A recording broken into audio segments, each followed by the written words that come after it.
अस्सलाम वालेकुम, मैं डॉक्टर इमरान जा एक बार फिर आपके साथ।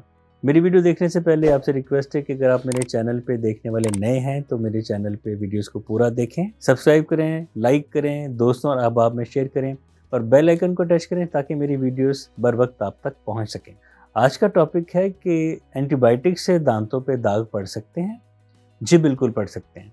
हमने अपने क्लिनिक पे देखा अक्सर कि बच्चे और बड़े जो कि बेताशा अच्छे तरीके से अपने दांतों की सफाई करते हैं, उनके दांतों पे भी दाग हैं जो कि दूर नहीं होते।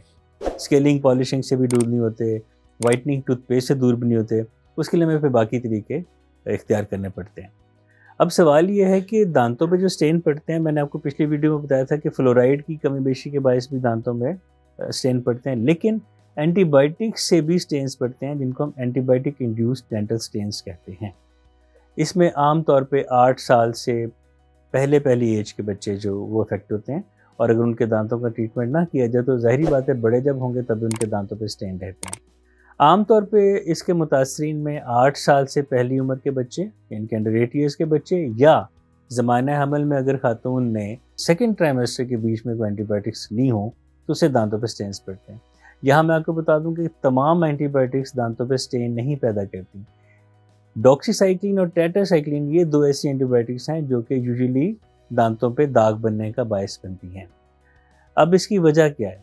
या तो ये है कि बहुत हाई पोटेंसी इन दवाइयों की ली गई हो, या बहुत लंबे अरसे तक ये दवाएं ली गई हों, उससे दांतों पे स्टेन पड़ता है।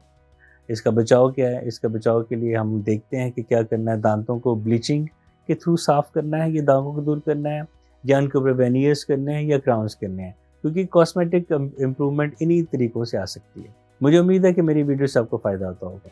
अगर ऐसा है तो मेरे चैनल पे जाइए, वीडियोस को पूरा देखें, लाइक करें, सब्सक्राइब करें, चैनल को अपने दोस्तों और अहबाब में शेयर करें, बेल आइकन को दबाएं ताकि मेरी वीडियोस बर वक्त आप तक पहुँच सकें। अपना बहुत ख्याल रखिएगा। आज के लिए इतना ही काफ़ी है। अल्लाह हाफ़िज़।